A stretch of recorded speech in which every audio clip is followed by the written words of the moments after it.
मुख्यमंत्री योगी आदित्यनाथ ने शुक्रवार को सूरजकुंड क्षेत्र में निर्मित कल्याण मंडपम का उद्घाटन किया। इस अवसर पर उन्होंने मंच से सांसद रवि किशन को हल्के फुल्के अंदाज में चुटकी लेते हुए कहा, रवि किशन जी ने तो अपने घर के पास इतनी जगह नहीं छोड़ी कि वहां लोगों को दावत पर बुला सके, लेकिन हमने इस मंडपम में सभी व्यवस्थाएं दी। नगर निगम द्वारा करीब 4.52 करोड़ रुपए की लागत से निर्मित ये भवन लगभग 35,500 वर्ग फीट में फैला है। इसमें 250 से 300 लोगों की क्षमता वाला वातानुकूलित हॉल, एक सुसज्जित किचन, ऊपरी तल पर hall, 6 AC, attach room, parking और स्थित हॉल और अतिथि स्वागत स्थल शामिल है। मुख्यमंत्री ने कहा, सभ्य समाज की आवश्यकताओं के अनुसार सुविधाएं देना सरकार की जिम्मेदारी है। हमारी कोशिश है कि हर वर्ग के लिए सुविधाओं को सरल और सुलभ बनाया जाए। उन्होंने बताया कि गरीब तबके के लिए मंडपम की बुकिंग सिर्फ 11,000 या 25,000 रुपए में की जा सकेगी, जबकि सामूहिक विवाह के लिए सरकार की ओर से 1 लाख रुपए तक की सहायता दी जाती है। गोरखपुर में होंगे 7 कल्याण मंडपम। सीए योगी ने बताया कि गोरखपुर नगर निगम प्रदेश का पहला ऐसा निगम है जिसने कल्याण मंडपम की ये पहल शुरू की है। अब तक शहर में 7 मंडपम स्वीकृत किए जा चुके हैं, जिनमें से 2 का उद्घाटन हो चुका है और 5 निर्माणाधीन हैं। योगी ने कहा, मैंने अपने विधायक निधि का पूरा पैसा इन्हीं मंडपों के लिए दे दिया है। सेफ सिटी की दिशा में कदम। सीएम योगी ने कहा कि सरकार की प्राथमिकता स्मार्ट सिटी को साफ सिटी बनाना है। उन्होंने कहा, हर बेटी उचक्कों से और व्यापारी चोर लुटेरों से सुरक्षित महसूस करें। ये सुनिश्चित करना हमारा दायित्व है। जो इसमें सेंध लगाएगा उसे पता होना चाहिए कि इसके क्या परिणाम होंगे। नगर निगम जैसी संस्थाएं नगर निकायों के लिए एक मानक बन सकती है। आज प्रधानमंत्री मोदी जी का विजन स्मार्ट सिटी का,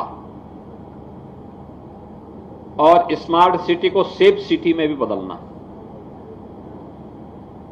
सेफ सिटी का मतलब जहां हर व्यक्ति को, बेटी हो, व्यापारी हो, सामान्य नागरिक हो, बुजुर्ग हो, बच्चे हो, हर व्यक्ति अपने आप को सुरक्षित महसूस कर सके।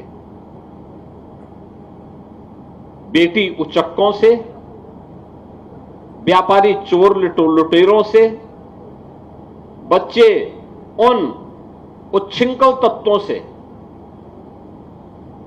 समाज के संभ्रांत नागरिक उदंडों से, उनके बचाव की पुख्ता व्यवस्था हो। जो भी इनकी सुरक्षा में सेंध लगाए तो उसको पता होना चाहिए कि इसकी कीमत क्या चुकानी होगी, और उसकी कीमत तो वही होगी जो रवि किशन अभी लकड़ी की बात कर रहे थे। तो बहनों और भाइयों, ये व्यवस्था बनाने से होता है, पहल करने पे होता है, और ये काम केवल एक नगर निगम का नहीं है, एक महापौर के अकेली जिम्मेदारी नहीं है, केवल कार्यकारिणी की नहीं, बल्कि नगर निगम के सभी पार्षद। नगर निगम के अंदर अगर आपने साफ स्वच्छ वातावरण दिया है, स्वच्छता के कार्यक्रम को, जिसको प्रधानमंत्री जी प्राथमिकता देते हैं, उस प्राथमिकता को ध्यान में रख करके हमने महानगर को स्वच्छ और सुंदर बनाने में अगर योगदान दिया, बरसात के पहले पहले सभी जो नालों में सिल्ट भरी पड़ी है, कूड़ा भर गया होगा, इन सब की सफाई हो जाए तो बरसात में कहीं जल प्लावन नहीं होगा, जल जमाव नहीं होगा, नाली सफाई हो, नियमित रूप से कूड़ा निस्तारण की व्यवस्था हो, डोर टू डोर कूड़ा कलेक्शन हो।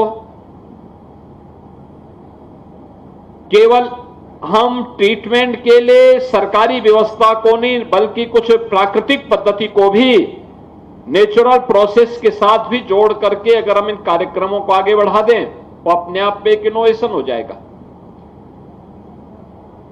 लोगों के लिए एक नई प्रेरणा होगी, जैसे गोरखपुर में नगर निगम ने किया है।